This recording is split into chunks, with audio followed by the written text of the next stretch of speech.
Hello everyone, welcome to Geo Marshan academy. This is Ajit Kumar Singh और हम यहाँ पे देख रहे हैं यूपीएससी सीजीएसई 2025 के लिए करंट अफेयर्स। राइट, थोड़ा सा लेट हो गया है, एग्ज़ाम काफ़ी नज़दीक आ चुका है and the reason behind this is because I got really sick. तो इसको हम टाइम पे रिकॉर्ड नहीं कर पाए, I am sorry for that, पर बेटर लेट दैन नेवर। हम इसको अभी भी कर सकते हैं, सो लेट्स डू इट। यहाँ पे हम नेशनल न्यूज़ देखने वाले हैं, जो नेशनल हमारे इंडिया से रिलेटेड न्यूज़ है उसको हम यहाँ पे कवर करेंगे सबसे पहले। नेक्स्ट पार्ट में हम इंटरनेशनल देखेंगे। Right, so this is part 1। इसके अंदर जो न्यूज़ हमने सबसे पहले लिया है that is the second phase of construction of world's largest Ramayan temple begins in Bihar. Means Bihar में दुनिया का सबसे बड़ा रामायण टेम्पल, यानी रामायण की थीम से रिलेटेड उस टेम्पल को बनाया जाएगा उस थीम पे बेस्ड। राइट, कहाँ पे बनाया जा रहा है? वो east Champaran district of Bihar. See actually जो जो पूरा थीम है इस वीडियो का, इस सेशन का, यहाँ पे यह है कि मैं सारे करंट अफेयर्स के जो इंपॉर्टेंट पॉइंट्स हैं उसको हाईलाइट करूँगा, रिटेरेट करूँगा, सो दैट वो आपके दिमाग में आ जाए। और अभी एग्ज़ाम पॉइंट ऑफ व्यू से हमारे पास इतना टाइम नहीं है कि हम काफ़ी डिटेल में जाएं, तो जस्ट इंपॉर्टेंट पॉइंट्स को मैं हाईलाइट करता जाऊँगा ताकि वो आपके दिमाग में रहे। And I also suggest you guys to go through this PDF at least once. Right, ताकि आप इसको एक बार खुद से देखें और इस वीडियो को भी देखें, ताकि ये आपके दिमाग में अच्छे से बैठ जाए, तो एग्ज़ाम में आपको ये हेल्पफुल होगा। Right, so coming back to the topic, east Champaran में ये रामायण टेम्पल बनाया जा रहा है। राइट, और जो राम मंदिर ऑलरेडी हमारे पास है, जो यूपी में बना है, जो बाबरी मस्जिद के साइट पे बना है। राइट, वो बाबरी मस्जिद था नहीं वहाँ पे, उसको आई मीन वो गलत प्लेस पे था, this is what I believe. तो उस पे वहाँ पे वो राम मंदिर बनाया गया है। राइट, तो उससे भी 3 गुना बड़ा हमारा ये जो रामायण टेम्पल है बिहार में वो बनने वाला है। पर इम्पॉर्टेंट पॉइंट ये है कि इसका आर्किटेक्चर किस पे बेस्ड है। राइट, उसका इंस्पिरेशन कहाँ से लिया गया है? The inspiration comes from Angkor what, Cambodia. Cambodia में जो अंकोर वट में जो टेम्पल है, that is the largest temple in the world. Right, Hindu temple actually, largest Hindu temple in the world, वो कि अंकोर वट में है। Right, then यहाँ से भी इंस्पिरेशन लिया गया है। देन रामानाथ स्वामी टेम्पल रामेश्वरम में है, जो कि तमिलनाडु में है। एंड मीनाक्षी सुंदरेश्वर टेम्पल मदुरई, ये अगेन तमिलनाडु में है और ये भी तमिलनाडु में है। राइट, सो तमिलनाडु से 2 टेम्पल हैं और एक कंबोडिया से। इन सब से इंस्पिरेशन लेकर के इस टेम्पल के थीम को, इसके आर्किटेक्चर को बनाया जाएगा। राइट, यहाँ पे एक दुनिया का सबसे बड़ा शिवलिंग भी बिठाया जाएगा, जो 33 फीट टॉल होगा, जो कि आई थिंक अगर 6 फीट मेरी हाइट है तो 5 टाइम्स, मेरी 5 टाइम्स से भी ऊपर उसकी हाइट होगी उस शिवलिंग की, तो that has to be really big. काफ़ी बड़ा शिवलिंग बनने वाला है। राइट, तो नेक्स्ट थिंग है कि PM inaugurates 46th session of world heritage committee. World heritage committee क्या है कि इसको यूनेस्को के अंदर आता है। राइट, और यूनेस्को का काम है, जो बहुत बार मैं इंटरनेशनल वाले में भी कवर करूँगा, यूनेस्को का काम है जो World War I and II हुआ, इसमें बहुत सारे ऐसे मॉन्यूमेंट्स थे जो कल्चरल सिग्निफिकेंस वाले थे, पर वो डिस्ट्रॉय हो चुके थे। Right, because of the war. तो ऐसा माना गया कि आगे कभी भी इन सब कल्चरल सिग्निफिकेंस की जो मॉन्यूमेंट्स हैं, जो बिल्डिंग्स हैं, जो जो बायोडाइवर्सिटी है, उसको लॉस ना हो, उन सबको सेफगार्ड करने के लिए यूनेस्को बनाया गया। राइट, तो यूनेस्को का आगे जो भी काम होता है वो इसी पे बेस्ड होता है। तो यूनेस्को में हमने एक नया एडिशन किया है, जो कि ये नहीं है, मोइडम है। मोइडम नॉमिनेशन, ये एक्चुअली असम में, यहाँ पे बताता हूँ। हिस्टोरिक मोइडम, ये हिस्टोरिक मोइडम है क्या? एक्चुअली बरियल माउंट्स है ये, जैसे स्तूपा होते हैं, है ना। स्तूपा के अंदर क्या होता है? बुद्धा के रिमेन्स है, सारे में नहीं है बट इम्पॉर्टेंट वंस जो है, जैसे सांची का है वहाँ पे, तो सारे जो स्तूपा है उसमें बुद्धा के रिमेन्स नहीं है, पर वो उसी थीम पे बनाया गया है कि जो बुद्धा के रिमेन्स है उसको एक जगह पे रख के और उसके ऊपर मिट्टी ऐसे डाल डाल करके ऐसे स्तूपा बनाया गया है। सेम वे जो बरियल ग्राउंड्स है, जो वहाँ के किंग है मोइदम, जो अहोम किंगडम है, सॉरी, जो अहोम किंगडम है असम में। राइट, उनके जो किंग्स एंड क्वींस होते थे, उनकी डेथ के बाद उनको बरी किया जाता था और उसी के ऊपर एक स्तूपा टाइप का आर्किटेक्चर बनाया जाता था, जिसको हम मोइदम कहते हैं। राइट, अब इसको यूनेस्को के हेरिटेज साइट में ऐड किया गया है, जो कि नॉर्थ ईस्ट से पहला है और वर्ल्ड हेरिटेज साइट में इसको ऐड किया जा रहा है। राइट। वर्ल्ड हेरिटेज साइट जो होता है उसके अंदर थ्री टाइप के वर्ल्ड हेरिटेज साइट्स होते हैं। एक कल्चरल होता है, एक नेचुरल होता है और एक मिक्स्ड होता है। कल्चरल का मतलब होता है कोई बिल्डिंग हो सकती है, राइट, जैसे कि ताजमहल है, राइट, तो ये कल्चरल के अंदर आएगा। नेचुरल का मतलब जो बायोडाइवर्सिटी स्पॉट्स होते हैं उनको नेचुरल के अंदर रखा जाता है। और मिक्स्ड यानी कि दोनों हो, यानी कल्चरल भी हो, यानी ऐसा कोई एरिया जहाँ पे कोई एंशंट बिल्डिंग भी हो और बायोडाइवर्सिटी भी हो, तो उसको मिक्स्ड के कैटेगरी में हम रखते हैं, राइट। तो ये इंडिया का 43rd वर्ल्ड हेरिटेज साइट होगा, यानी कि 43 वर्ल्ड हेरिटेज साइट्स इंडिया में ऑलरेडी है यूनेस्को के अंदर, राइट। और first from north India, north east India से हमारा पहला ऐसा एंट्री होने जा रहा है यूनेस्को वर्ल्ड हेरिटेज साइट की लिस्ट में, राइट। तो इस वजह से ये इंपॉर्टेंट है। जो इंपॉर्टेंट पॉइंट्स है वो यहाँ पे ये है कि जो मोइदम है वो अहोम किंगडम से रिलेटेड है, ये असम में है, ठीक है ना। और ये जो किंग्स एंड क्वींस होती हैं उसके बरियल माउंट्स होते हैं, ठीक है ना। तो ये सारी इंपॉर्टेंट चीज़ें आपको ध्यान रखनी है।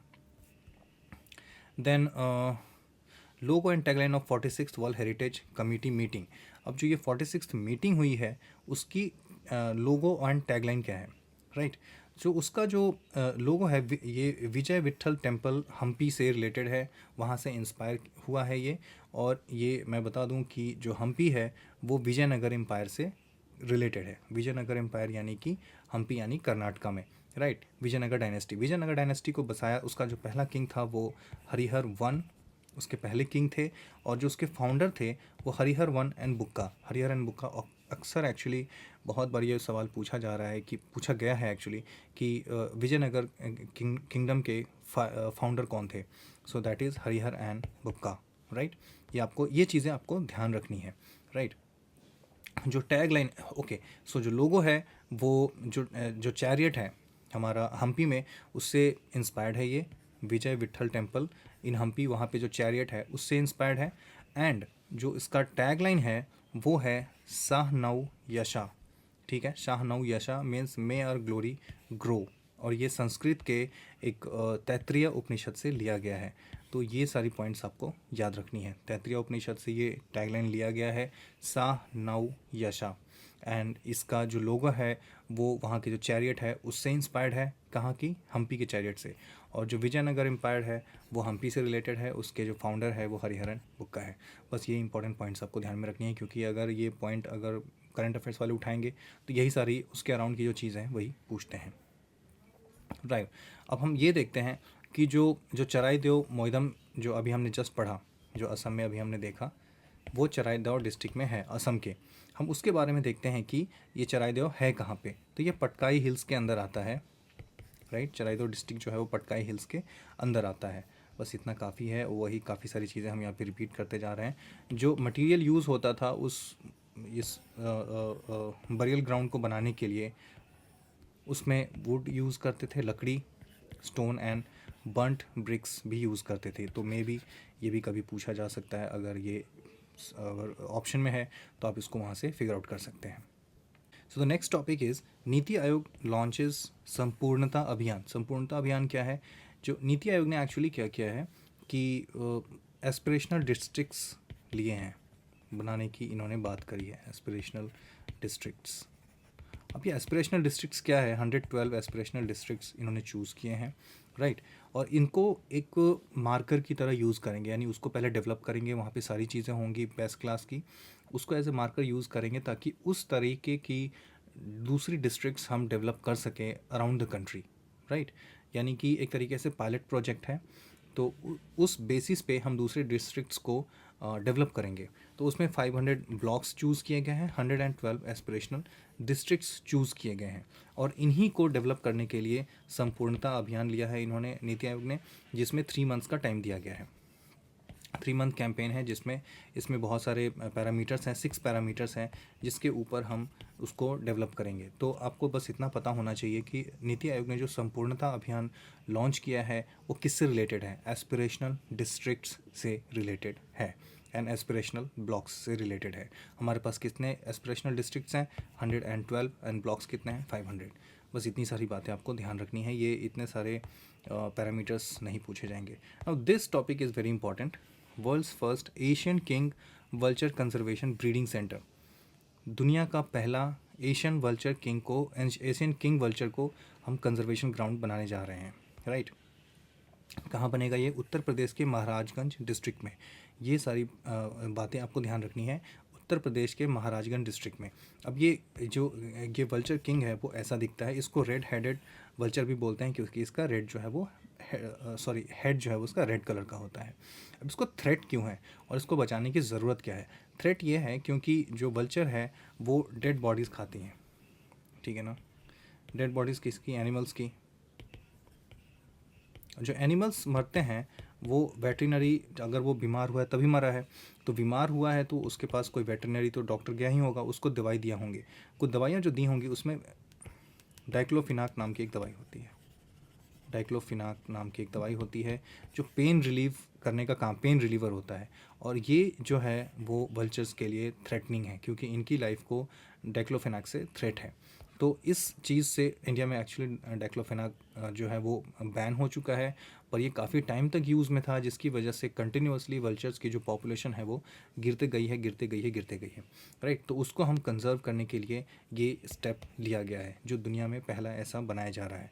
That's why it is important exam point of view से, राइट। अगर कुछ ऐसा होता है जो इंडिया में फ़र्स्ट टाइम या फिर वर्ल्ड में फ़र्स्ट टाइम ऐसा कुछ हो तो वो इम्पॉर्टेंट हो जाता है एग्ज़ाम पॉइंट ऑफ व्यू से। अब इसको नाम क्या दिया गया है? Jatayu conservation and breeding centre, right. Gorakhpur forest division में इसको बनाया जाएगा और इससे रिलेटेड और जो कुछ है नहीं। इसका जो एशियन किंग वल्चर भी कहते हैं जिसको सार्कोजिपस जिप्स कैल्वस, बहुत टेढ़ा नाम है, बहुत जल्दी यूज़ में आता नहीं ये। रेड हेडेड वल्चर इसको भी इसको रेड हेडेड वल्चर इसको रेड हेडेड वल्चर भी कहते हैं। इसका जो स्टेटस है वो क्रिटिकली इंडेंजर्ड है। क्रिटिकली इंडेंजर्ड का मतलब सबसे ज़्यादा थ्रेट है अभी इसको, राइट। 2007 से और अभी 2025 चल रहा है, यानी कि 18 ईयर्स की बात हो चुकी है और 18 ईयर्स से ये क्रिटिकली थ्रेटेंड है, यानी बहुत ज़्यादा थ्रेट है इसको, हमारे वल्चर को, राइट। और यहाँ पे मैंने जस्ट बताया कि डाइक्लोफिनाक की वजह से इनको थ्रेट होता है, जो कि ये ऑलरेडी बैन हो चुका है, बट स्टिल स्टोर्स में मिल जाते हैं and because of long use already इनकी पॉपुलेशन काफ़ी कम हो चुकी है, तो वापस उसको रीस्टोर करने में it will take some time, right. अभी यहाँ पे Indian council of agriculture research ने लॉन्च किया है one scientist one product.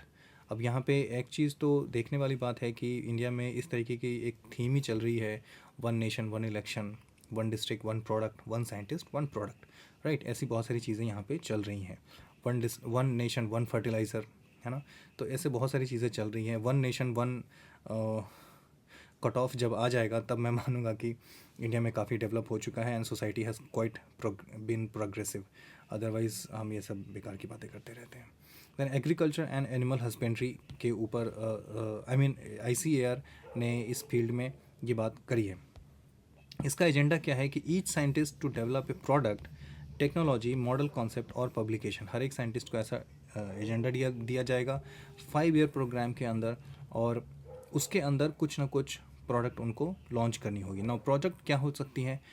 100 new seeds variety जो है वो साइंटिस्ट बनाएंगे, और 100 फार्म टेक्नोलॉजीज़, यानी कि फार्म टेक्नोलॉजी यानी कि फार्मिंग के से रिलेटेड जो टेक्नोलॉजी है उसको लाएंगे साइंटिस्ट, एंड 100 न्यू सीड्स भी डेवलप किए जाएंगे, राइट। उसके बाद ICAR के बारे में अगर हम देखें तो मिनिस्ट्री, एक ऑटोनोमस बॉडी है since 1965, ministry of agriculture and farmers welfare इसके अंदर ही आता है, मिनिस्ट्री ऑफ एग्रीकल्चर के अंदर आता है। बस इतनी सी बातें इसमें काफ़ी हैं। देन रत्न भंडार ऑफ पुरी जगन्नाथ टेम्पल। रत्न भंडार, इसके नाम से पता चल रहा है कि रत्न यानी कि हीरे जवाहरात जैसी चीज़ें, तभी रत्न वर्ड यहाँ पे यूज़ किया गया है। आफ्टर 46 ईयर्स, 46 साल के बाद इसको खोला जा रहा है।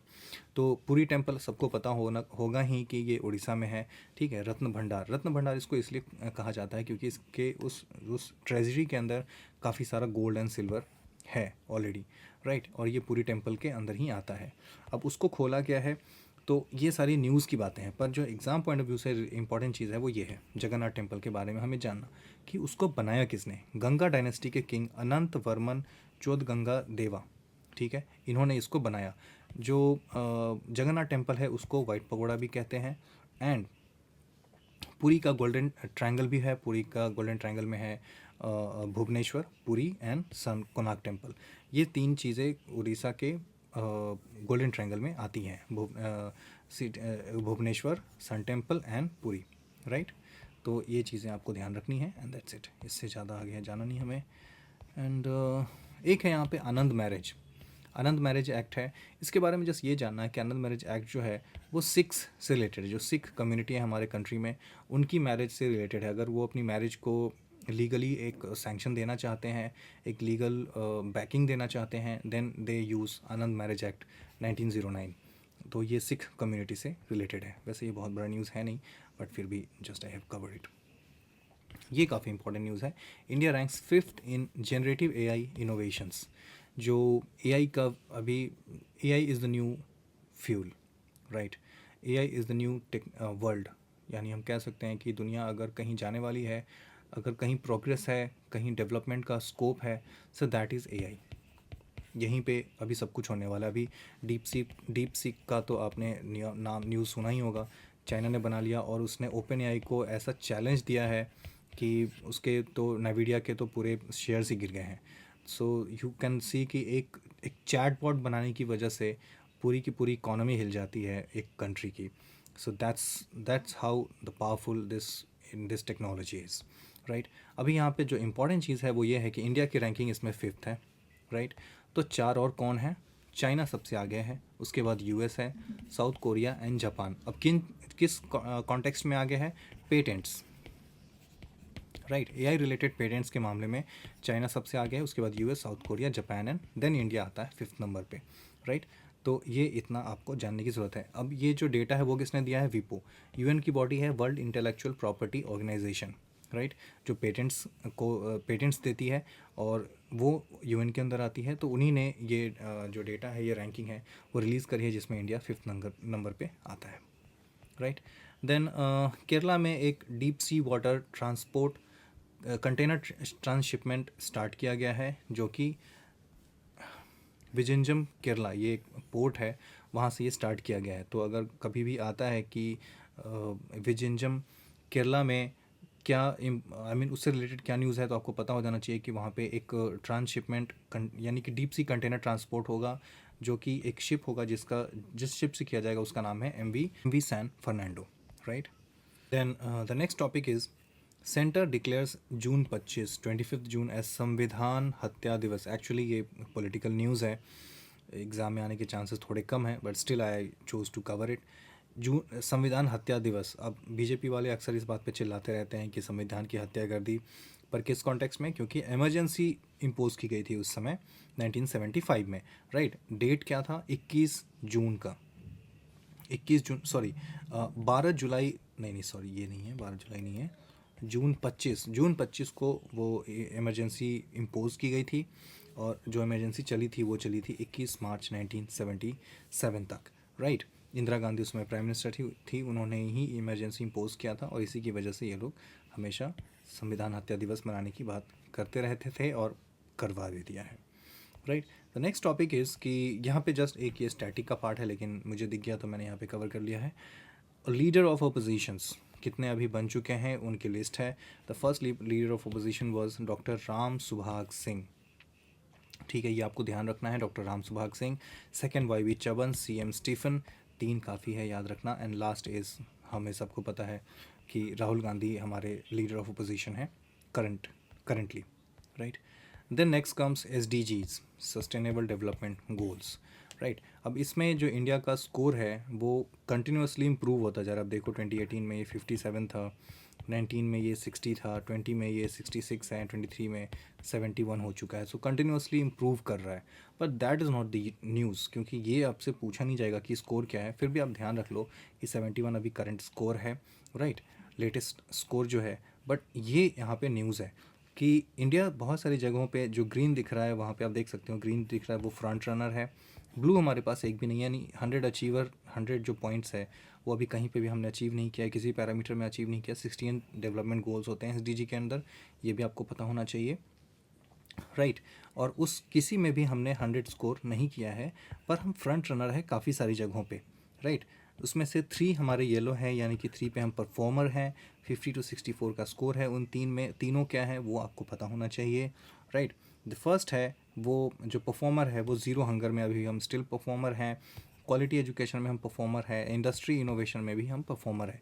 पर एक एस्पिरेंट है यानी कि जिसमें हमारा स्कोर सबसे कम है, दैट इज़ जेंडर इक्वालिटी, और इसमें कंटिन्यूसली हम लो परफॉर्म करते आ रहे हैं 2018 से, राइट। तो ये एक डेटा आपको ध्यान में रखना है कि इस फ्रंट पे यानी जेंडर इक्वालिटी के फ्रंट पे इंडिया को और ज़्यादा काम करने की ज़रूरत है, जेंडर इक्वालिटी को इम्प्रूव करने की ज़रूरत है, तभी हमारा हमारा जो स्कोर है इसमें इम्प्रूव होगा, और ओवरऑल हमारा जो स्कोर है एसडीजी में वो 71 से बढ़ के काफ़ी आगे जा सकता है, राइट। तो ये आपको ध्यान रखना है। The next is constitutional morality. Again ये भी एक स्टैटिक का पार्ट है और पॉलिटी से रिलेटेड है, पर कभी कभी पेपर में ना क्या कुछ ऐसे डेफिनेशन के भी मीनिंग, कुछ वर्ड्स के डेफिनेशन भी ऑप्शन में दिए होते हैं, और उनमें से आपको चूज़ करना होता है कि which one is the right definition, right. Constitutional morality, और ये काफ़ी इंपॉर्टेंट टर्म है, कभी कभी मेंस में भी इसके ऊपर लंबे क्वेश्चंस पूछे जाते हैं, और प्रीलिम्स में भी पूछे जा सकते हैं, क्योंकि फिर वहाँ पे 4 ऑप्शन देके आपसे चूज़ करने को बोला जाएगा। सो लेट्स अंडरस्टैंड कि व्हाट इज़ कॉन्स्टिट्यूशनल मोरालिटी, इसका मतलब क्या होता है, कॉन्स्टिट्यूशनल मोरालिटी का मतलब क्या होता है। सो पहले हम समझते हैं कि इसको सबसे पहले यूज़ किसने किया। जॉर्ज ग्रोट इन 19th सेंचुरी, इस बंदे ने इसको यूज़ किया था अपनी एक book the history of Greece में, इसको यूज़ किया था जॉर्ज ग्रोट ने, राइट। अब इसका मतलब जो इसने बताया वो फ्रीडम एंड सेल्फ रिस्ट्रेंट बताया है, फ्रीडम एंड सेल्फ रिस्ट्रेंट। आपको ये समझने की ज़रूरत है कि फ्रीडम एंड सेल्फ रिस्ट्रेंट का मतलब क्या है, क्योंकि दोनों अपोजिट है, फ्रीडम और सेल्फ रिस्ट्रेंट अपोजिट है। अगर मैं बोलूँ आपको कि you have freedom and you also have to exercise self restraint, तो ये थोड़ा ऑक्सीमोरन टाइप हो जाता है कि ऐसे कैसे। पर ये जो फ्रीडम है वो सिटीजन्स के लिए है, पीपल के लिए, right. As a citizen of this country the constitution gives you freedom. At the same time the constitution tells the government, the executive, the legislature to exercise self restraint, कि वो लोगों की जो राइट्स है उसको encroach ना करें, right, उसको डिनाई ना करें। That's why we have fundamental rights in the constitution under part 3। जो पार्ट 3 में सॉरी पार्ट 3 में जो फंडामेंटल राइट्स है, that is only to secure your freedom और to put some restriction on the executive. तो यहाँ पे पार्ट थ्री के अंदर हम देखते हैं कि फंडामेंटल राइट्स है, वी हैव फंडामेंटल राइट्स अंदर पार्ट 3। जो पार्ट 3 में फंडामेंटल राइट्स है वो हमें जो स्टेट है उसको सेल्फ रिस्ट्रेन करने की को कहता है, यानी कि जो हमारी जुडिशरी है वो स्टेट को बोलेगी to restrain yourself so that you do not encroach the rights of the people of this country. क्योंकि हमारे को फंडामेंटल राइट्स दिए गए हैं under part 3 of the constitution, जिसके अंदर बहुत सारे राइट्स हैं फ्रॉम आर्टिकल 12 टू 36, राइट। तो 35 एक्चुअली, नॉट 36, 35, आर्टिकल 35 तक हमारे को फंडामेंटल राइट्स हैं।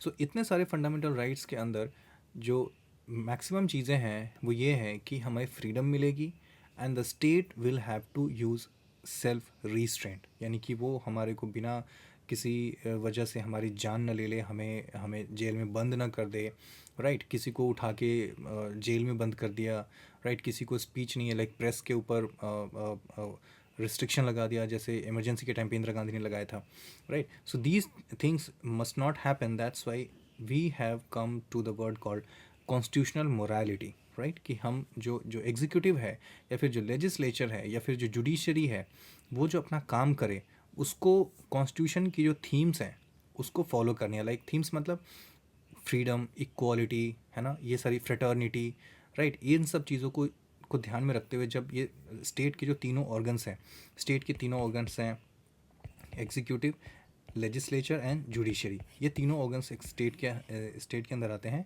और इन तीनों ऑर्गन्स को इस तरीके से काम करना है कि वो कॉन्स्टिट्यूशनल मोरालिटी को फॉलो करे। सो that is what constitutional morality is, right. अब इसके बारे में डॉक्टर BR अम्बेडकर ने भी कुछ कहा था। उसके बारे में उन्होंने कहा था कि जस्टिस, लिबर्टी, इक्वालिटी, फ्रेटर्निटी, ये सारी चीज़ें जो है कॉन्स्टिट्यूशनल मोरालिटी के अंदर आती हैं। But the important thing is, आपसे डेफिनेशन तो इतना पूछा जा सकता है, पर जो इम्पॉर्टेंट चीज़ है वो ये पूछा जा सकता है कि क्या कॉन्स्टिट्यूशनल मोरालिटी कॉन्स्टिट्यूशन में डिफाइंड है। नो, कहीं भी कॉन्स्टिट्यूशन में कॉन्स्टिट्यूशनल मोरालिटी वर्ड मेंशन भी नहीं किया गया है, ना ही डिफाइन किया गया है। ये एक कह सकते हैं अंडरस्टैंडिंग है, राइट। कि हमें इस तरीके से काम करना है, like judiciary, executive and legislature एक एक एक एक वेल डिफाइंड रूल फॉलो करेंगे, कॉन्स्टिट्यूशन को फॉलो करेंगे, कॉन्स्टिट्यूशन की जो जो सोल है उसको फॉलो करेंगे, उसको हार्म नहीं करेंगे, that is called constitutional morality. तो ये कहीं पे भी कॉन्स्टिट्यूशन में मेंशन नहीं किया गया है।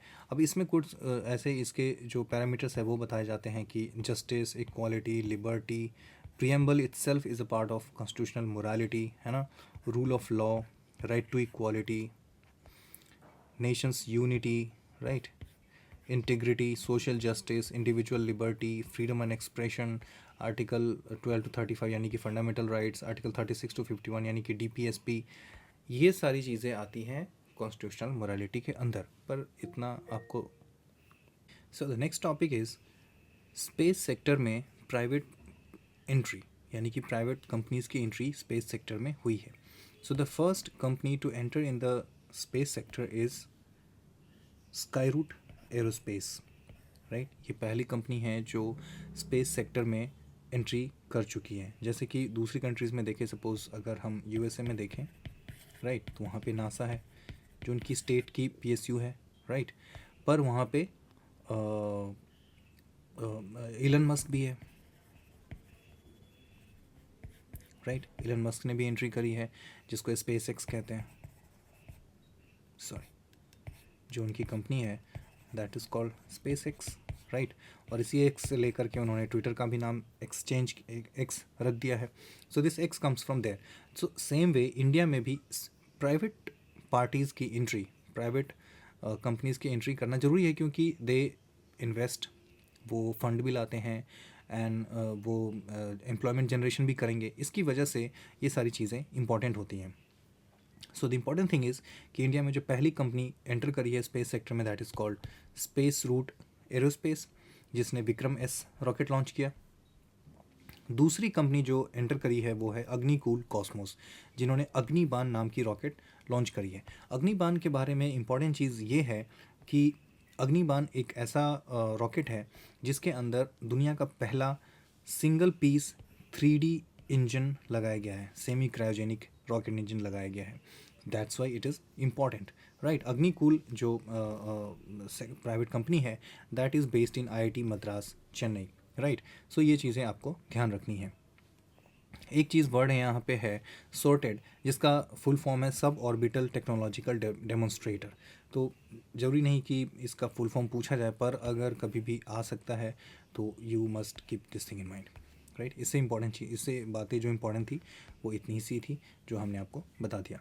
देन कोझिकोड जो केरला में है, राइट, उसको यूनेस्को ने रिकॉग्नाइज़ किया है as a city of literature, right. India की फ़र्स्ट एंट्री है सिटी ऑफ लिटरेचर के नाम से यूनेस्को के अंदर, और ये है फ्रॉम केरला कोझिकोड, राइट। कोझिकोड जो है केरला में है, राइट। क्रिएटिव सिटीज़ नेटवर्क, ये क्रिएटिव सिटीज़ नेटवर्क में ऑलरेडी 2023 में कोझिकोड को इंट्रोड्यूस किया गया था, लेकिन अभी सिटी ऑफ लिटरेचर के नाम से उसको इंट्रोडक्शन, उसको स्पेस मिल गया है यूनेस्को के लिस्ट में, राइट। अब क्यों उसको दिया गया है सिटी ऑफ लिटरेचर के नाम से? बिकॉज मलयालम लिटरेचर में उसका काफ़ी रोल है कोझिकोड का, राइट।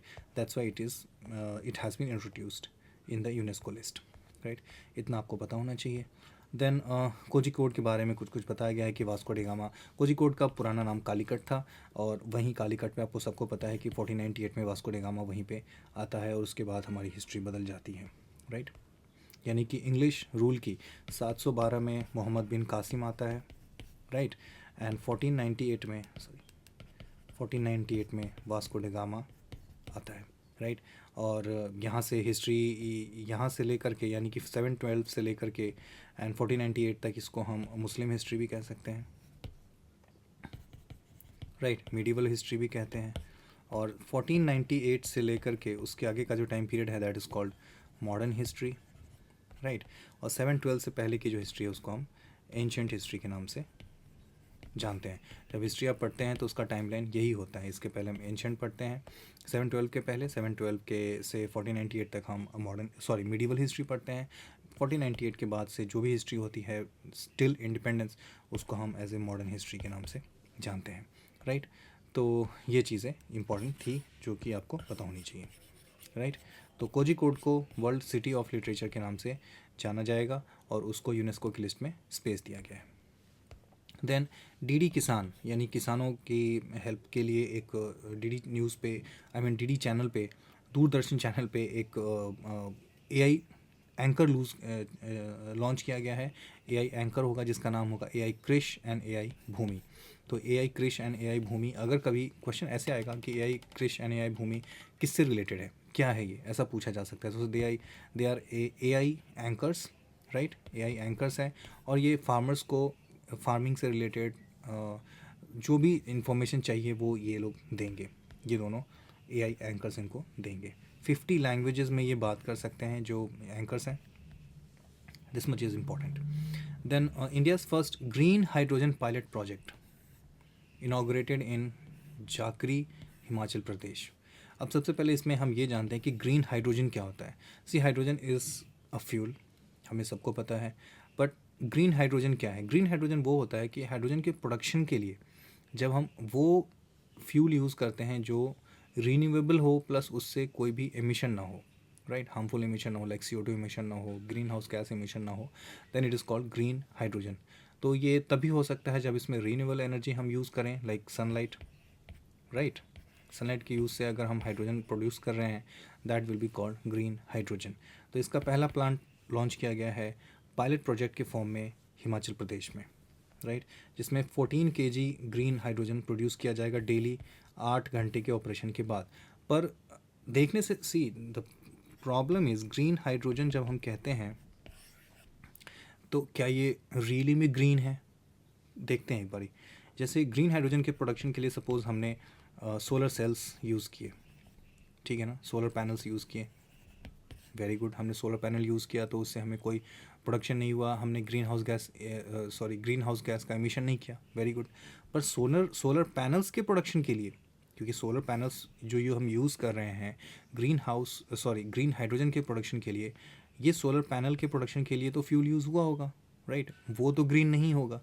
तो completely green hydrogen is not completely green, यानी हम ये नहीं कह सकते ग्रीन हाइड्रोजन के प्रोडक्शन में हमने ज़रा सा भी ग्रीन हाउस गैस एमिशन नहीं किया है, दैट्स नॉट ट्रू, क्योंकि उसके जो इक्विपमेंट्स हैं उसको बनाने के लिए हमने फ्यूल ज़रूर यूज़ किया होगा और उस फ्यूल की वजह से ग्रीन हाउस गैस एमिशन ज़रूर हुआ होगा। पर हम इतना मान के चलते हैं, जो डेफिनेशन कहता है कि ग्रीन हाइड्रोजन के प्रोडक्शन में अगर हम रीन्यूएबल एनर्जी हाइड्रोजन के प्रोडक्शन के लिए अगर हम रीन्यूएबल एनर्जी यूज़ करते हैं, that is called green hydrogen. इतना आपको डेफिनेशन के बारे में तो पता होना चाहिए, राइट। तो ये फर्स्ट प्लांट लगाया गया है हिमाचल प्रदेश में, इतना आपको पता होना चाहिए। और ग्रीन हाइड्रोजन क्या है ये भी पता होना चाहिए। यूनिफॉर्म सिविल कोड, राइट, ये काफ़ी टाइम से न्यूज़ में है, बहुत सालों से न्यूज़ में है, नॉट इन 1 ईयर्स 2 ईयर्स, ये आई थिंक लास्ट जब से हमने इंडिपेंडेंस ली है तब से ये यूनिफॉर्म सिविल कोड के बारे में चर्चा चल रही है। पर इसके बारे में इंपॉर्टेंट चीज़ हम जानते हैं, राइट। यूनिफॉर्म सिविल कोड के बारे में अगर हम सिर्फ ये इतना समझना चाहे कि ये क्या है, तो ये marriage related, succession related, right, property related या फिर अडॉप्शन रिलेटेड जो भी लॉ है, रूल है, वो सबके लिए सेम होगा, वो रिलीजन पे बेस्ड नहीं होगा। जैसे आज क्या है कि हिंदू एक शादी कर सकता है पर मुस्लिम 4 शादी कर सकते हैं, मुस्लिम अंडर 18 की लड़की से भी शादी कर सकते हैं, देयर इज़ नो क्राइम। पर आप एज ए नॉन मुस्लिम अगर आप शादी करते हैं बिलो 18 एज की लड़की से, तो you will be charge under POCSO, right. So एक क्राइम है, ये रेप कहा जाएगा, पर उनके केस में ऐसा नहीं है। सो ये डाइवर्सिटी नहीं होनी चाहिए, डाइवर्सिटी एक्चुअली ये डिस्क्रिमिनेशन है और ये किसी को पैम्पर करने की बात हो रही है। बिलो 18 की लड़की शादी करना इट्स एक्चुअली क्राइम, तो ये नहीं होना चाहिए किसी के लिए भी, राइट। तो ये सबके लिए एक रूल हो, यही होगा UCC के अंदर, राइट। अब UCC पहली बार उत्तराखंड में लॉन्च हो चुका है, एक्चुअली ये रिसेंटली हुआ है, अभी आई थिंक 1 वीक ही हुआ है, वो तो न्यूज़ में नहीं आएगा, पर ये उत्तराखंड में काफ़ी टाइम से बात चल रही थी कि लॉन्च किया जाएगा। सो दैट इज़ इम्पॉर्टेंट, राइट। अब जो उत्तराखंड में जो पैनल बना था उसको हेड कर रहे थे Ranjana Prakash Desai. Now that is important, supreme court के जज थे और इन्होंने ही उसको लीड किया है। तो रंजना प्रकाश देसाई एक नाम आपको ध्यान रखना है। आर्टिकल 44 UCC का जो मेंशन है हमारे कॉन्स्टिट्यूशन में, राइट, वो आर्टिकल 44 के अंदर है, जो कि आता है पार्ट 4 के अंदर, and part 4 is DPSP, directive principle of state policy. तो ये सारी चीज़ आपको ध्यान रखनी है। Article 44 part 4 and Ranjana Prakash Desai sorry.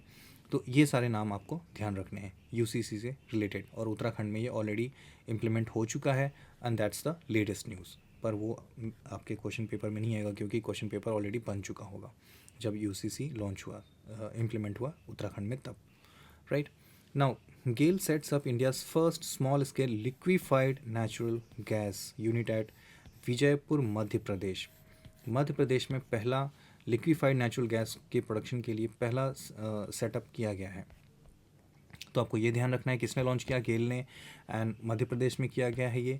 अब हम ये समझते हैं कि आखिर liquid natural gas and liquid petroleum gas में डिफरेंस क्या है, क्योंकि ये भी पूछा जाता है। सो इसका जो कॉम्पोजिशन है इसमें मीथेन सबसे ज़्यादा होता है, एलएनजी यानी लिक्विड नेचुरल गैस में, लिक्विफाइड नेचुरल गैस में मीथेन सबसे ज़्यादा होता है, then ethane, then propane. Propane का परसेंटेज बहुत कम होता है, लाइक 1% से भी कम होता है, दिस इज़ लेस दैन 1%। लेकिन मैक्सिमम परसेंटेज है मीथेन की एंड ईथेन की। लेकिन जो लिक्विड पेट्रोलियम गैस है एलपीजी, जो हमारे सिलेंडर्स में होते हैं, जो जिससे हम खाना बनाते हैं, that is butane mostly, right. 38% around butane होता है, एन ब्यूटेन एंड आइसोब्यूटेन होता है 37%, एंड प्रोपेन होता है 24%। तो ये डिफरेंस आपको पता होना चाहिए क्योंकि ये भी पूछा जा सकता है, राइट। और बहुत बार पूछा गया है एक्चुअली, दैट्स वाई ये जो मेरा नॉलेज है प्रीवियस ईयर के पेपर्स को लेकर के यूपीएससी किस तरीके से क्वेश्चन सेट करती है, उसी के बेसिस पे ये पूरा सेशन मैंने प्रिपेयर किया है, राइट। देन अनफेयर मीन्स, अब क्या है कि एग्ज़ाम्स में जो गवर्नमेंट जॉब्स के लिए जो एग्ज़ाम्स होते हैं उसमें काफ़ी चीटिंग होती है, इरेगुलरिटीज़ होती हैं, जिसकी वजह से स्टूडेंट्स काफ़ी सफ़र करते हैं।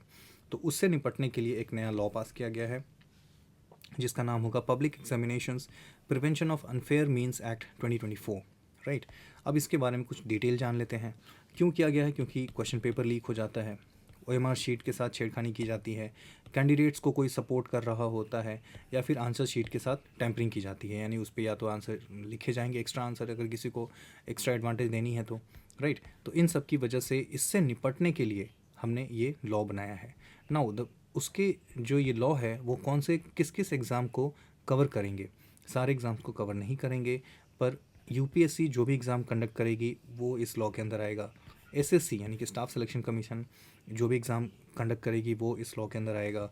आरआरबी यानी कि रेलवे के रिक्रूटमेंट के लिए जो एग्ज़ाम्स होंगे वो इसके अंदर आएंगे, प्लस आईबीपीएस जो बैंकिंग के लिए है, प्लस एनटीए जो नेशनल टेस्टिंग एजेंसी है, जो एंट्रेंस टेस्ट होते हैं लाइक मेडिकल के लिए, इंजीनियरिंग के लिए, इन सब के लिए, इन सब के लिए ये सारे एग्ज़ाम्स जो है वो इस लॉ के अंदर आएंगे। अब इसमें जो पनिशमेंट है दैट इज़ 5 साल की सज़ा है या 10 लाख का जुर्माना है, या फिर दोनों भी हो सकता है। 3 से 5 साल की सज़ा, 10 लाख का जुर्माना, अप टू 10 लैक्स, उससे कम भी हो सकता है, राइट। तो ये सारी चीज़ें आपको जाननी है, यही डिटेल पूछा जा सकता है। And the most important fact is this कि क्या सारे एग्ज़ाम्स उसमें कवर होते हैं या फिर कौन से एग्ज़ाम कवर नहीं होंगे।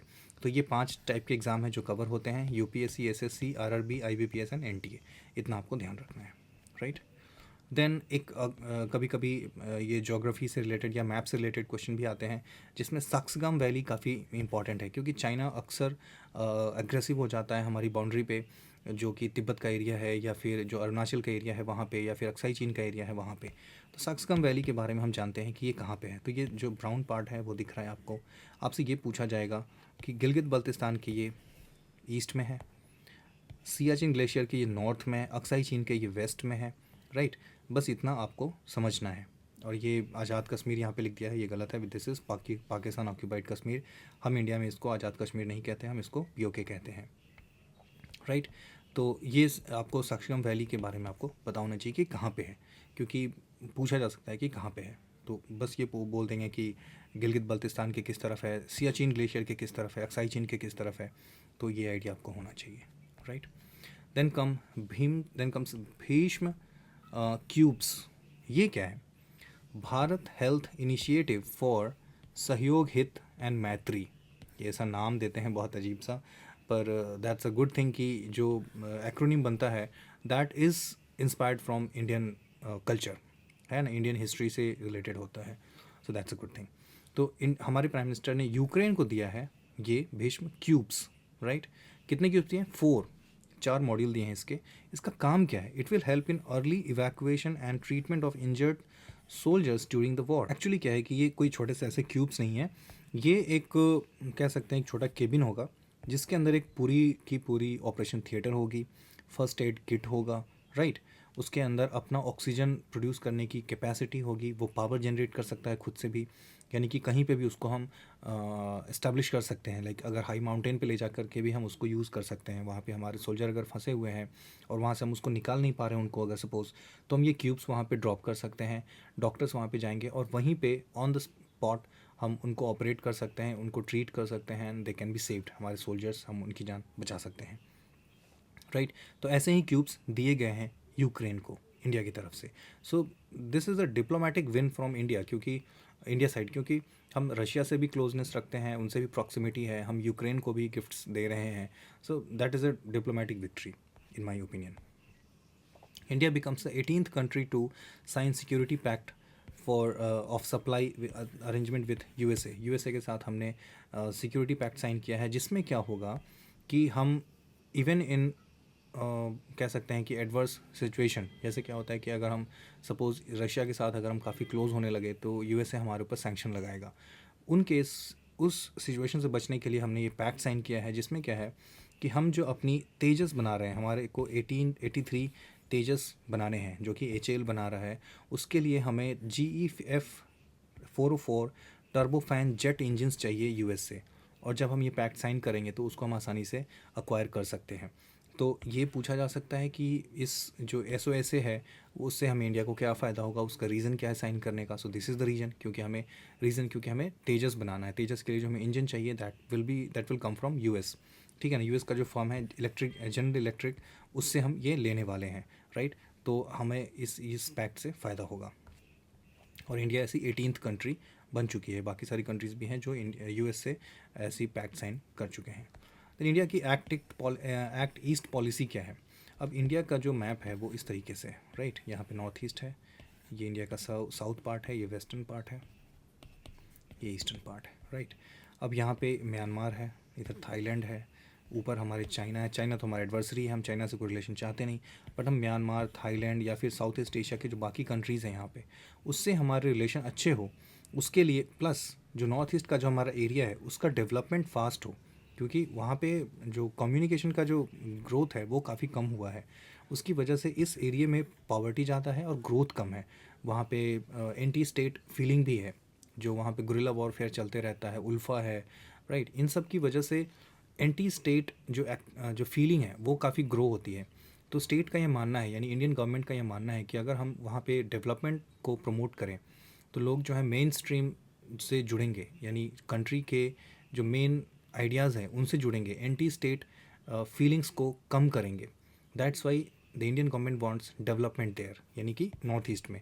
और एक्ट ईस्ट पॉलिसी से हमें ये फ़ायदा होगा, क्योंकि हम इन कंट्री से, सपोज़ म्यांमार है यहाँ पे, थाईलैंड है, राइट, इनसे और जो दूसरी कंट्री से, उससे अगर हमारी जो प्रॉक्सिमिटी बढ़ती है तो हम ट्रेड कर सकते हैं, राइट। जब हम ट्रेड करेंगे तो ऑब्वियसली नॉर्थ ईस्ट में डेवलपमेंट आएगा तो हम सबका फ़ायदा है, क्योंकि उससे इंडिया की यूनिटी बढ़ेगी। That is the reason why we are pushing for, India is pushing for act east policy, right.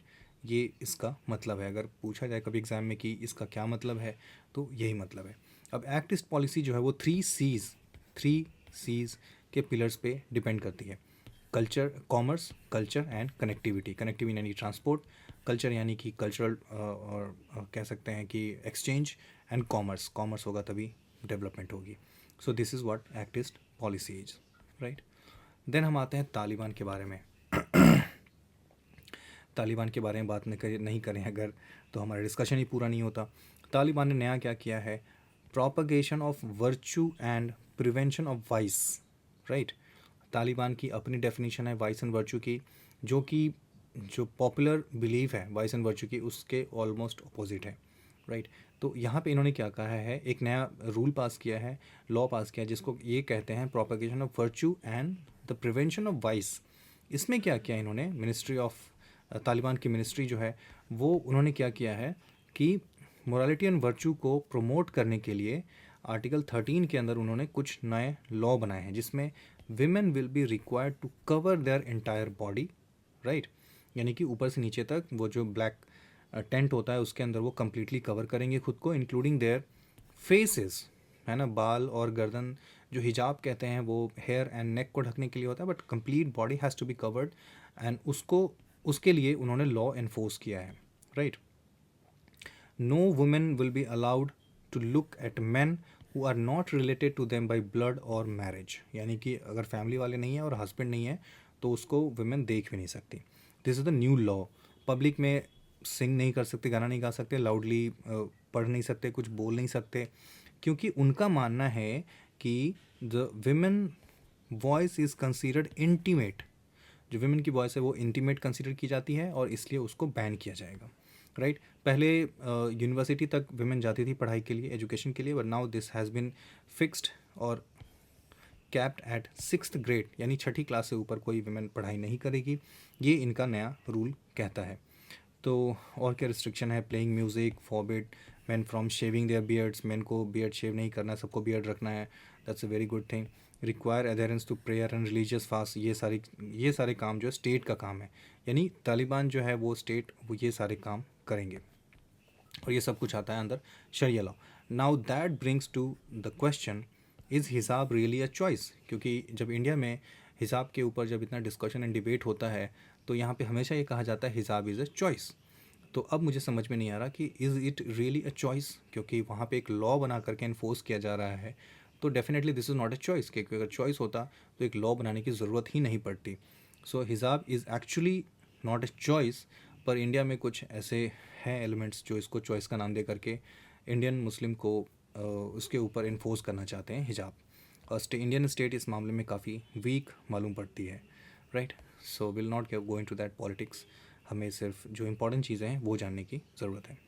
Unemployment की वजह से चाइना में बहुत सारे ऐसे बच्चे हैं जिनको यूथ हैं जिनको लो पेइंग जॉब एक्सेप्ट करनी पड़ रही है या फिर अपने पेरेंट्स के पेंशन पे सरवाइव कर रहे हैं। उन किड्स को कहा जाता है रॉटन टेल किड्स। और ये वर्ड आया कहाँ से?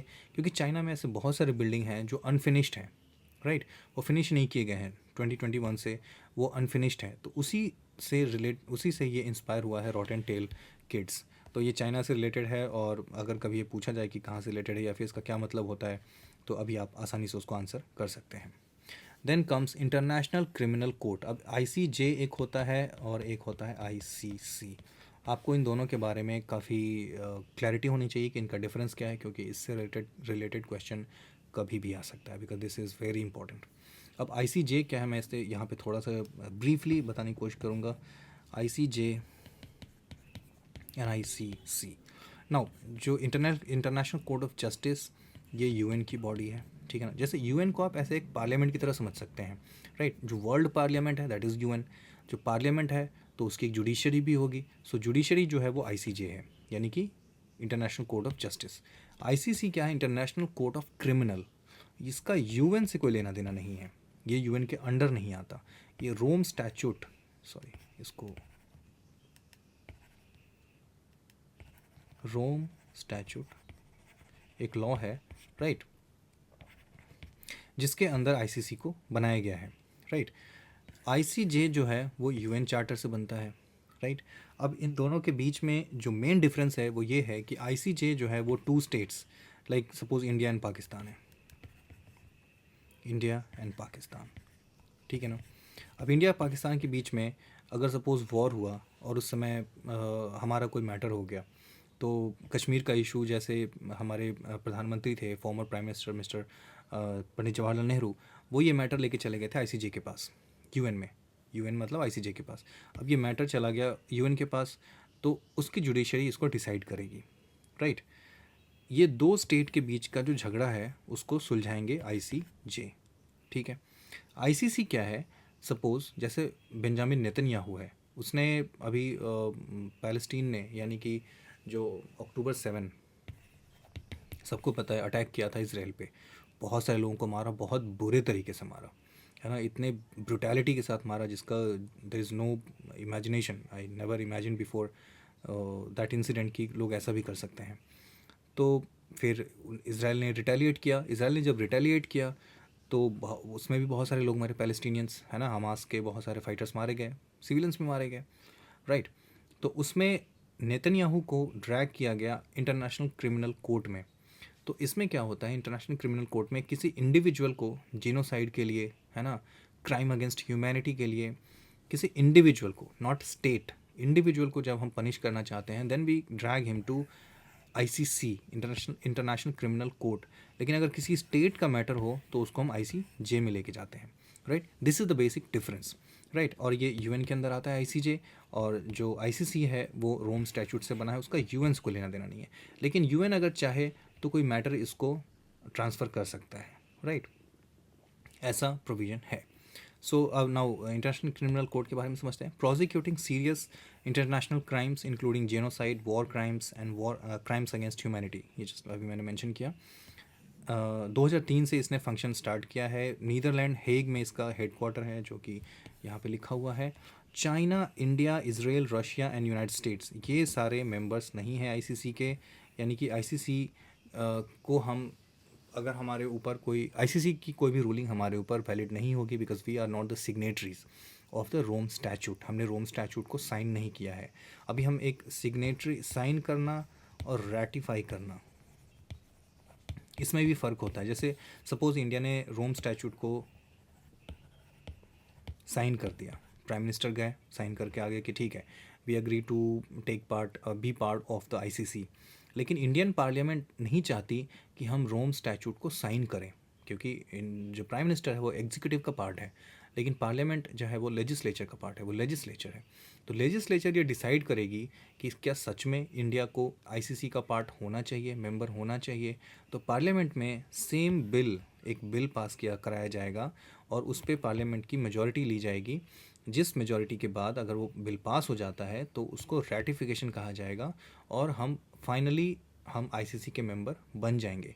लेकिन अगर सिर्फ हमने साइन किया है तो हम आईसीसी के मेंबर नहीं हैं, उसको पार्लियामेंट में रेटिफाई करवाना पड़ता है, उसको पास करवाना पड़ता है। So that is the difference between signing an agreement and ratifying an agreement. अगर हम आईसीसी या रोम स्टैच्यूट को साइन करते हैं और रेटिफाई करते हैं, इस दोनों के बीच में जो डिफरेंस है वो आई थिंक आपको क्लियर होगा अभी।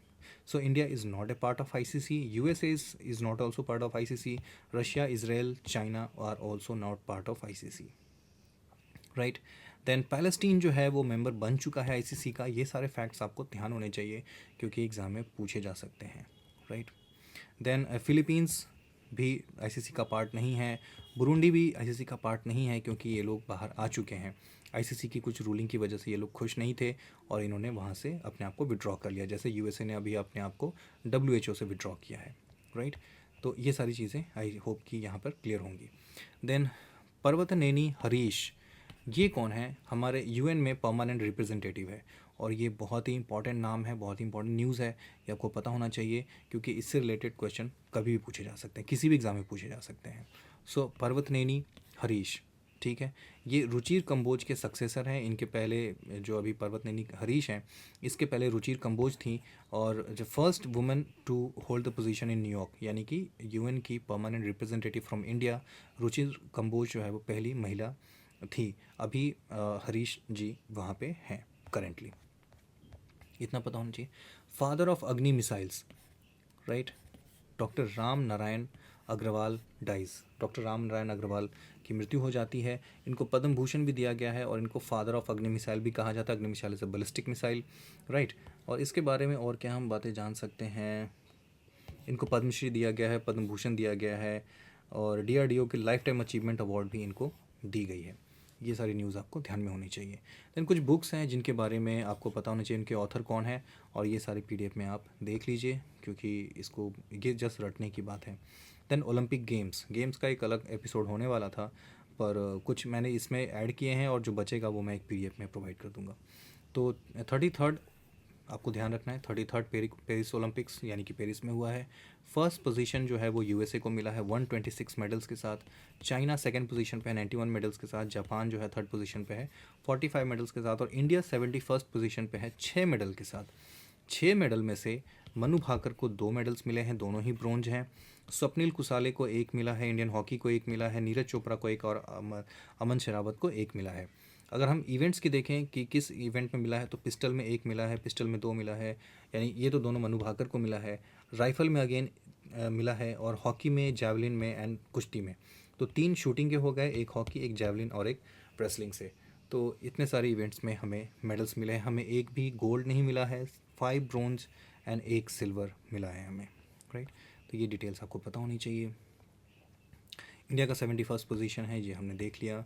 मनु भाकर जो फ्लैग बेयरर्स थी, उनमें मनु भाकर एंड श्रीजीस, पी श्रीजीस, ये दोनों, P R Sreejesh and Manu Bhaker, ये इंडिया की तरफ से फ्लैग बेयरर्स थे, right. Then ancient Maharashtra rock art declared protected monument. Protected monument का मतलब होता है कि हम गवर्नमेंट उसको प्रोटेक्ट करेगी, उसकी देखरेख का ख्याल रखेगी। पेट्रोग्लिफ्स एंड जियोग्लिफ्स, अब ये क्या, रॉक्स पे जो एंशियंट टाइम में जो हमारे एंसेस्टर्स थे वो रॉक्स पे पेंटिंग करते थे कुछ कुछ इस तरीके से, है ना, जिसको पेट्रोग्लिफ्स एंड जियोग्लिफ्स कहते हैं। बस इतना आपको ध्यान रखना है। देन कुछ न्यूज़ है जो कि इंटरनेशनल न्यूज़ है, एंड कि बस आपको पीडीएफ में देख लेना है, दैट्स वन लाइनर्स है, तो इसको यहाँ पे मैं डिटेल डिस्कस नहीं करूँगा। World's first carbon removal bond fund Amazon reforestation. अब इसमें क्या है कि इससे दो रिलेटेड न्यूज़ है, एक्चुअली इंटरनेशनल न्यूज़ है, पर ऐसा इंडिया में भी हुआ है, हिमाचल में, उत्तराखंड में सॉरी, तो वो हम आगे देखेंगे, राइट। तो पहले हम ये देखते हैं कि नॉट हिमाचल, अमेज़ॉन को रीफॉरेस्टेशन के लिए फ़ंड निकाले जा रहे हैं। फ़ंड का मतलब क्या है कि जो लोग इन्वेस्टर्स इन्वेस्ट करते हैं उसकी एक पोर्शन, यानी उनके इन्वेस्टमेंट का एक पोर्शन दिया जाएगा ब्राज़ीलियन स्टार्टअप मोमबाक, ये एक ब्राज़ीलियन स्टार्टअप है मोमबाक, जिसको दिया जाएगा, और ये इन्वेस्ट करेंगे। कहाँ इन्वेस्ट करेंगे? सॉरी, ट्री प्लांटेशन पे, सॉइल पे, राइट, एंड फॉरेस्ट कवर, और इससे जो रिटर्न आएगा उस रिटर्न को बाकी उन्हीं इन्वेस्टर्स को दिया जाएगा। सो this is how this carbon bond will work, ठीक है ना। तो रीफॉरेस्टेशन के लिए ये कार्बन बॉन्ड, किसकी रीफॉरेस्टेशन के लिए? अमेजन फॉरेस्ट की रीफॉरेस्टेशन के लिए। स्टार्टअप कौन सा है? ब्राज़ीलियन स्टार्टअप मोमबाक है, जो ये सारा काम करेंगे। तो इतनी सी बातें आपको ध्यान रखनी है। देन हम इकोनॉमी के बारे में आते हैं। दुनिया की 10 लार्जेस्ट इकोनॉमी, जिसमें यूएसए सबसे ऊपर है, चाइना, जर्मनी, जापान, इंडिया 5वें नंबर पे है। लेकिन इंडिया की पर कैपिटा इनकम देखो आप, तो यहाँ पे यूएसए की 85,000 है, राइट, पर इंडिया की 2000 है, 2.73। वहीं पे यूके जो है उसका 6th नंबर पे आता है अगर हम जीडीपी की रैंकिंग में देखें, पर कैपिटा इनकम में इंडिया से तो बहुत आगे है, इनफैक्ट जापान से भी बहुत आगे, जस्ट बिकॉज उनकी पॉपुलेशन काफ़ी कम है। पर यूके इज़ एक्चुअली डूम्ड, क्योंकि वहाँ पे पाकिस्तानियों का कब्जा हो चुका है। अभी वहाँ पे ग्रूमिंग गैंग का न्यूज़ तो सुना ही होगा सबने, राइट, जैसे कि अजमेर में हुआ था, Ajmer rape scandal, right. Same चीज़ हुआ है यूके में, ग्रूमिंग गैंग्स, वहाँ पे जो अंडर एज गर्ल्स है उनको सिस्टमेटिकली, स्ट्रैटेजिकली उनको ट्रैप किया जाता है, and they are being rape like anything, I cannot explain those things. तो यूके इज़ डूम्ड, राइट। पर वहाँ पे पर कैपिटा इनकम काफ़ी ज़्यादा है, एंड इंडिया की पर कैपिटा इनकम काफ़ी कम है, 2.73 दिख रही है हमें। पर क्योंकि India is a big country, India is a big economy, तो उसकी वजह से हम 5वें नंबर पे आते हैं जीडीपी के रैंकिंग में। So this is to be kept in mind. Then ये तो हमने देख लिया। एक और चीज़ इसमें है कि इन सारी कंट्रीज़ में, since India is at the 5th position, but India की जो ग्रोथ रेट है that is the fastest. India US, China, Japan, Germany, इन सब से आगे है ग्रोथ में। ये जो ग्रोथ रेट है इंडिया की, वो सबसे ज़्यादा है। India ranks first and beats other countries in growing as a fastest economy in 2024, right. ये एक डेफिनेशन की लिस्ट मैंने यहाँ पे लगाई है, क्योंकि इसी से रिलेटेड एक क्वेश्चन पिछली बार भी आया था।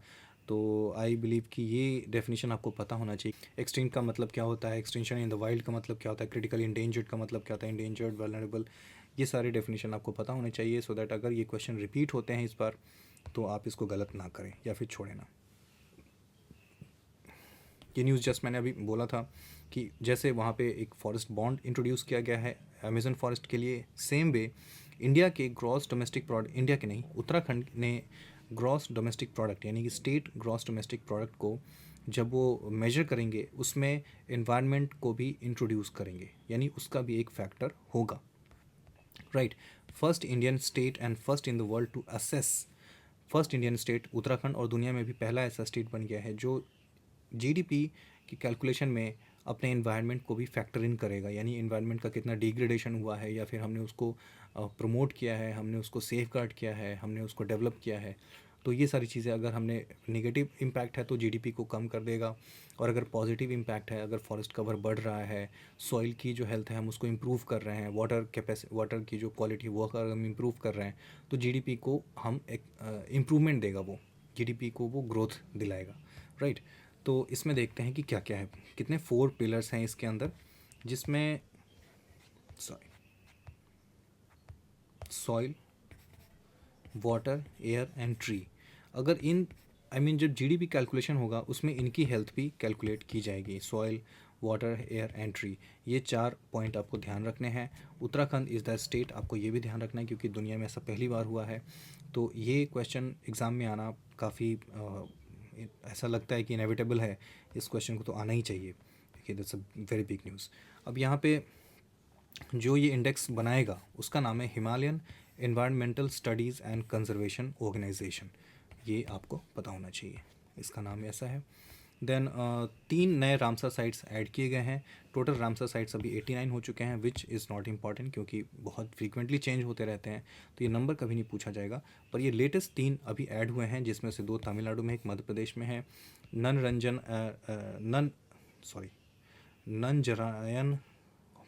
Nanjarayan bird sanctuary and Kazhuveli bird sanctuary and Tawa reservoir, ये 3 नए रामसर साइट्स हैं। रामसर साइट्स हैं क्या, तो इंडिया में जो वेटलैंड्स हैं, है ना, रामसर पहले तो एक लोकेशन है ईरान में, ठीक है ना, वहीं पे एक कन्वेंशन साइन किया गया था जिसकी वजह से इसको रामसर कन्वेंशन कहा जाता है, राइट। अब जो वेटलैंड्स हैं इंडिया में, जो इंटरनेशनली इम्पॉर्टेंट है, जिसको बचा के रखना चाहिए सो दैट बायोडाइवर्सिटी को मेंटेन किया जा सके, उनको प्रिजर्व किया जा सके, उसके लिए वेटलैंड्स की प्रिजर्वेशन के लिए 9 क्राइटेरिया होते हैं एक रामसर साइट को रिकॉग्नाइज़ करने के लिए। अगर किसी वेटलैंड को रामसर साइट के कैटेगरी में लिस्ट में डालना है तो 9 क्राइटेरिया हैं, उनको फुलफ़िल अगर वो करते हैं तो रामसर साइट की लिस्ट में वो वेटलैंड आ जाएगा। इस 9 क्राइटेरिया के अंदर आपको जाने की ज़रूरत नहीं है, पर एक बार अगर आप चले जाते हैं that will be good. Then again एक होता है मॉन्ट्रेक्स रिकॉर्ड। अब मॉन्ट्रेक्स रिकॉर्ड और रामसर साइट सेम ही है ऑलमोस्ट, क्योंकि मॉन्ट्रेक्स रिकॉर्ड जो वो सबसेट है रामसर साइट का।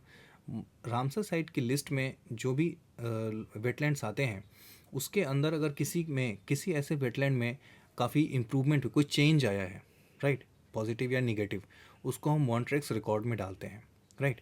इंडिया के अंदर जो मॉन्ट्रेक्स रिकॉर्ड है उसमें 2 लोकेशंस हैं, एक तो क्योलादेव नेशनल पार्क जो कि राजस्थान में है, और दूसरा लोकटक लेक जो कि मणिपुर में है। तो ये दोनों नाम आपको पता होने चाहिए। मॉन्ट्रेक्स रिकॉर्ड क्या है, रामसर साइट की जो लिस्ट है उसका ही एक सबसेट है, राइट, उसी लिस्ट में ये भी आते हैं, ठीक है। तो इस तरीके से आपको मॉन्ट्रेक्स रिकॉर्ड और रामसर साइट के बारे में पता होना चाहिए, दोनों ही वेटलैंड्स से रिलेटेड हैं। और मॉन्ट्रेक्स में हमारे 2 साइट्स हैं, एक राजस्थान में और एक मणिपुर में, तो ये दोनों आपको ध्यान रहना चाहिए। इंडिया में टाइगर पॉपुलेशन अराउंड 3,682 हो चुके हैं, जो कि 2023 का डेटा है। देन पायरोक्यूमुलोनिम्बस क्लाउड्स, अभी क्या है कि हमने देखा कि यूएस के वेस्टर्न साइड में कैसे फॉरेस्ट फायर हुआ है और इससे कितनी तबाही हुई है, कनाडा में इसके पहले भी तबाही हो चुकी है, राइट। तो एक्चुअली क्या होता है कि जो फॉरेस्ट फायर होते हैं उसकी वजह से काफ़ी हीट जनरेट होता है, राइट, और इस हीट की वजह से जो क्लाउड बनेगा that will be called pyrocumulonimbus cloud. इसके लिए जो हीट का टेम्परेचर है दैट शुड बी अराउंड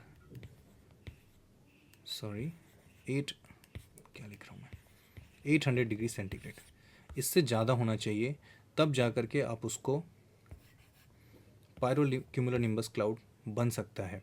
तो ये 2 केस में हो सकते हैं, या तो फॉरेस्ट फायर होगा या फिर वोल्केनोज होंगे, है ना, और तो कोई दूसरा मेथड है नहीं, या फिर न्यूक्लियर बॉम्ब डालेंगे तभी हो सकता है।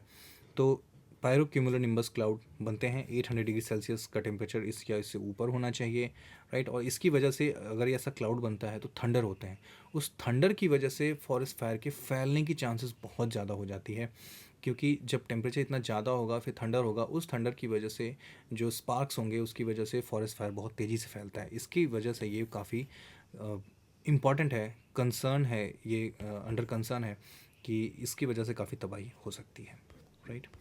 देन इसके बारे में काफ़ी डिटेल से जो आप पढ़ सकते हैं। एमपॉक्स, मंकी पॉक्स, जिसको WHO ने इमरजेंसी घोषित किया है इस बार, international emergency, right.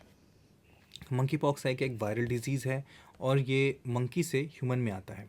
First time ये डेनमार्क में ये नोटिस किया गया था 1958 में, और रिसेंटली ये कॉन्गो में, डेमोक्रेटिक रिपब्लिक ऑफ कॉन्गो, वहाँ पे ये देखा गया है। 1970s में 70 में भी आया था, और अभी भी रिसेंटली भी 1980 में भी, और उसके बाद अभी 2024 में भी कॉन्गो में ये देखा गया है। अब इसके रीज़न, मोड ऑफ ट्रांसमिशन क्या है वो इंपॉर्टेंट है जानना। Person to person transmission, mpox can occur through direct contact with infectious skin और other lesions such as mouth और जेनिटल्स। तो आई डोंट नो कि ये मंकी से ह्यूमन में कैसे आया, but this is the method जिसकी वजह से ये ट्रांसमिट होता है, कह सकते हैं infected person to another infected person और एनिमल, राइट। उसके बाद 2 क्वेश्चन है यहाँ पे, आप देखना कि ये बहुत अच्छा क्वेश्चन है, आप इसको ज़रूर एक बार देख लेना। Then road map of one nation one election. अब ये वन नेशन वन इलेक्शन, इस पे तो बहुत सारे क्वेश्चन बहुत बार पूछे जा चुके हैं, पर इंपॉर्टेंट चीज़ ये है कि जब ये इम्प्लीमेंट किया जाएगा उस समय एक आर्टिकल अमेंड किया जाएगा, आर्टिकल 82A। ये पूछा जा सकता है कि ये कौन से आर्टिकल के अंदर आएगा। Article 82A, one nation one election. One nation one election के अंदर जो कमेटी बिठाई गई थी, वो जो हेड कर रहे थे दैट वाज हमारे फॉर्मर प्रेसिडेंट रामनाथ कोविंद। वो नाम आपको ध्यान रखना है, ठीक है। द प्रेसिडेंट इस प्रेसिडेंट की बात नहीं हो रही है, जो प्रेसिडेंट हमारे फॉर्मर थे उन्होंने ही उसको हेड किया है, उस कमेटी को, right. Article 82A and Ramnath Kovind, ये 2 नाम आपको ध्यान में होने चाहिए इससे रिलेटेड। Then president unveils new flag and insignia for the supreme court. Supreme court के लिए नया फ्लैग बनाया गया है और एक इंसाइनिया बनाया गया है। ब्लू कलर का फ्लैग है, अशोक चक्र होगा उसके ऊपर, राइट, जिस पे लिखा होगा यतो धर्मस्ततो जय, यानी जहाँ धर्म होती है वहीं विजय होती है, राइट। और इसके जो इसको डिज़ाइन किया है दैट इज़ निफ्ट दिल्ली। बस इतना काफ़ी है, इससे ज़्यादा। और ये देवनागरी लैंग्वेज में लिखा गया है, देवनागरी यानी कि हिंदी में लिखा होगा, नॉट इंग्लिश। यहाँ पे इंग्लिश में लिखा हुआ है बट दैट इज़ देवनागरी, ये नहीं है, ठीक है ना। देवनागरी यानी कि हिंदी में लिखा होगा उस फ्लैग पे जो कि यहाँ पे दिख रहा है। देन 22nd लॉ कमीशन अभी ख़त्म हो चुका है 31 अगस्त 2024 को, और जो इसके चेयरमैन थे that is justice Rituraj Awasthi. बस इतना आपको ध्यान रखना है। और ये 17 मंथ लॉन्ग, आई मीन ये रिज़ाइन कर चुके हैं और काफ़ी टाइम से अभी नया लॉ कमीशन बना नहीं है। तो पिछले लॉ कमीशन के बारे में आपको पता होना चाहिए कि 31 अगस्त 2024 को ये ख़त्म हो चुका है, और जो इसके हेड थे, चेयरमैन थे, that was Rituraj, justice Rituraj Awasthi. Then comes the next topic, which is Nipah virus in Kerala. अभी अक्सर न्यूज़ में होता है पर फिर भी आपको पता होना चाहिए, Nipah virus is a zoonotic virus, यानी कि एक जानवर से इंसान में आएगा, राइट। ये एक्चुअली फ्रूट बैट्स जो चमगादड़ होती हैं, फ्रूट वाले, उनसे फैलता है हमें, right. 2 strains of Nipah virus are there are 2 strains, Malaysian and Bangladesh हमें यही सब दे सकता है। Then India ranked 39th in the Global Innovation Index. This is very important, ठीक है ना। 39th रैंक, ये आपको ध्यान रखना है कहाँ पे, ग्लोबल इनोवेशन इंडेक्स में। और ये 17th एडिशन जो है ग्लोबल इनोवेशन इंडेक्स, उसके अंदर 39th इंडिया की रैंक है। और ये रिलीज़ कौन करता है, वीपो, WIPO, ठीक है, UN की बॉडी है ये, world intellectual property rights. Then Andaman and Nicobar का नया नाम दिया गया है, सॉरी नॉट अंडमान निकोबार का, पोर्ट ब्लेयर का नया नाम दिया गया है श्री विजयपुरम। बस इतना आपको ध्यान होना चाहिए। जो पोर्ट ब्लेयर है, वो नाम कहाँ से आता है, आर्चीबाल्ड ब्लेयर। ये बंदा एक था जिसने पहली बार अंडमान आइलैंड का सर्वे किया था, एक नेवी सर्वेयर था जो ब्रिटिश का, तो वहाँ से ये नाम आता है। So the next thing is Aparajita bill. अभी आपने न्यूज़ में देखा होगा, last year RG Kar hospital जो वेस्ट बंगाल में है, उसमें एक लड़की का रेप हुआ and then she was killed very mercilessly. तो उससे रिलेटेड एक न्यूज़ है अपराजिता बिल, जो कि वेस्ट बंगाल गवर्नमेंट ने ये बिल लाया है।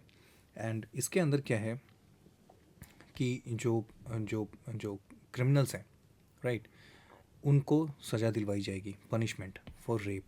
अब इसमें क्या है कि जब तक बंदा, अगर वो कन्विक्ट हो जाता है, तो जो उसकी बची हुई लाइफ है, उस पूरी लाइफ के लिए उसको लाइफ सेंटेंस दी जाएगी या फिर डेथ भी दी जा सकती है, डेथ की भी पनिशमेंट है। तो जब तक या फिर मर नहीं जाता उस बंदे को लाइफ इम्प्रिजनमेंट दी जा सकती है। ये इस बिल के अंदर है।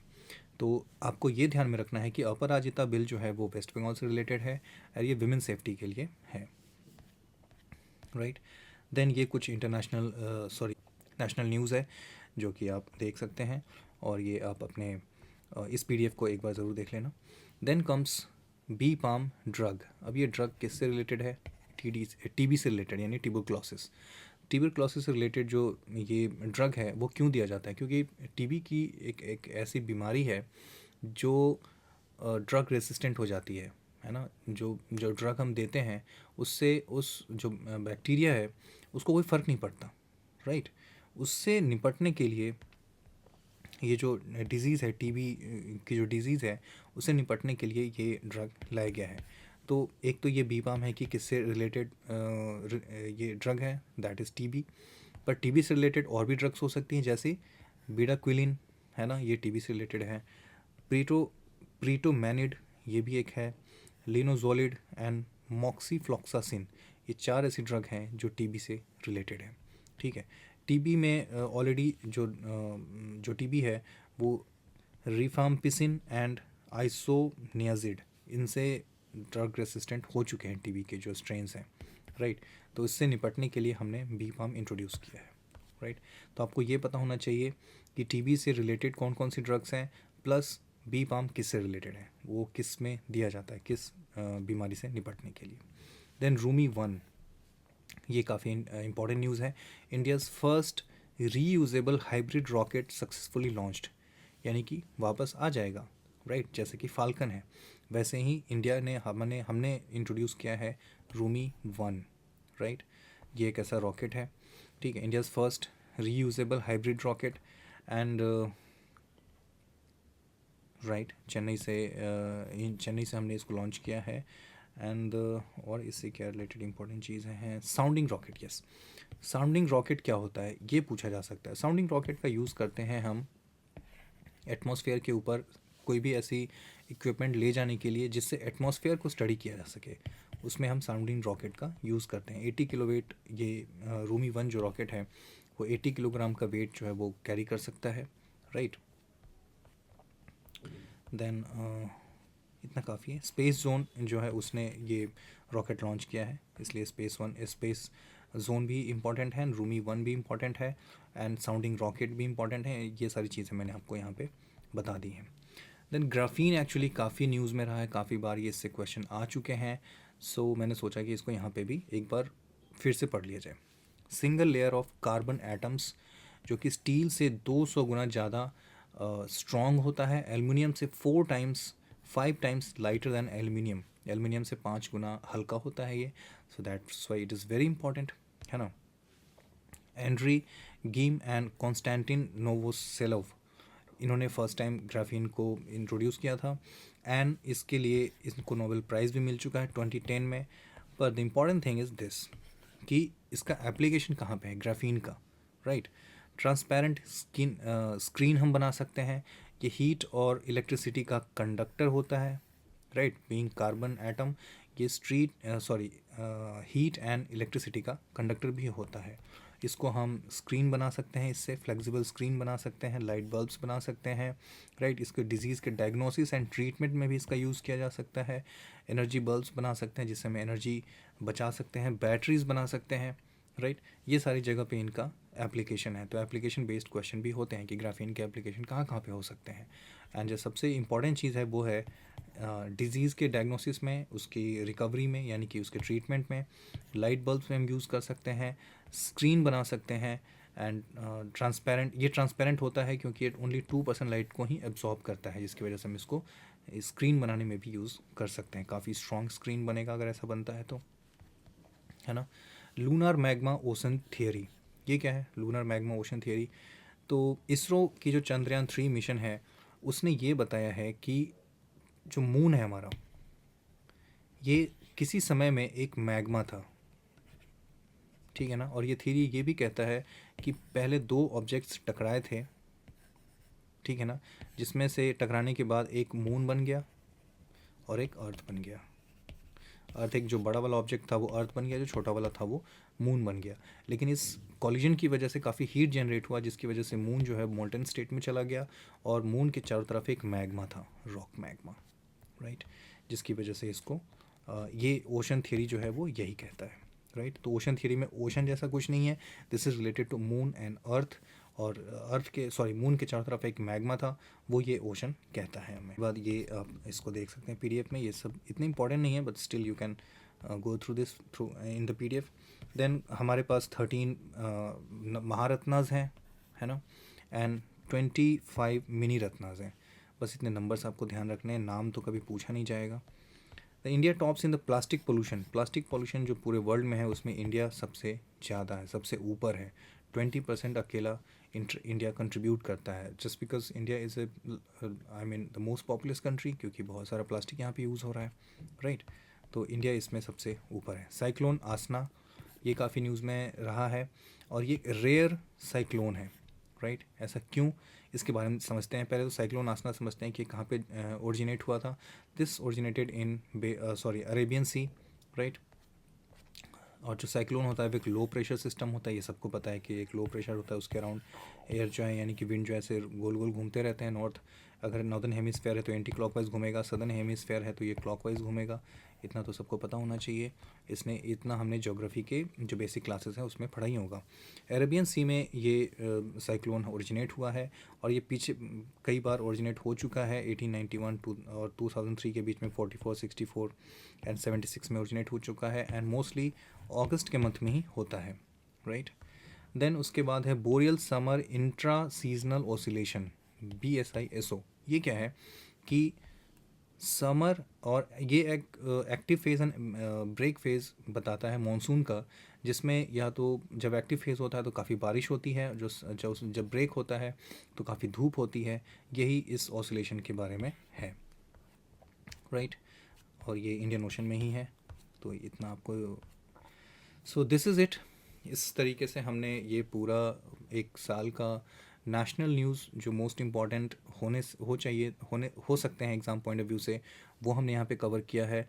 आप इस पीडीएफ को एक बार ज़रूर देखें, एटलीस्ट एक बार ज़रूर देखें, एक बार इस वीडियो को भी ज़रूर देखें, ताकि आपके दिमाग में ये सारी चीज़ें, ये सारे कंटेंट आपके दिमाग में एक स्पेस अच्छा बना सके, और एग्ज़ाम हॉल के अंदर आपको कन्फ्यूजन ना हो कि ये पढ़ा था नहीं पढ़ा था, ये इंपॉर्टेंट ये गलत है, ये स्टेटमेंट गलत है या सही है।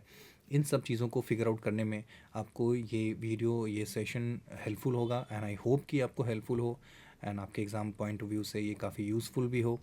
So this is it, best of luck for your exam, and I hope कि आप इसका दूसरा वीडियो भी देखें जो कि इंटरनेशनल न्यूज़ जिसमें मैं कवर करूँगा, क्योंकि जिस तरीके से आपके एग्ज़ाम में जो क्वेश्चंस आते हैं वो मोस्टली या तो इंटरनेशनल होते हैं या फिर नेशनल होते हैं, राइट। तो इस तरीके से स्पोर्ट्स वाले भी कुछ कवर किए हैं मैंने, जो बचे हुए स्पोर्ट्स वाले हैं वो भी मैं इंटरनेशनल वाले में ही कवर कर लूँगा, ताकि कुछ छूटे ना, आप फुली प्रिपेयर्ड होकर एग्ज़ाम हॉल में जाएँ। So this is it, see you in the next video, bye bye.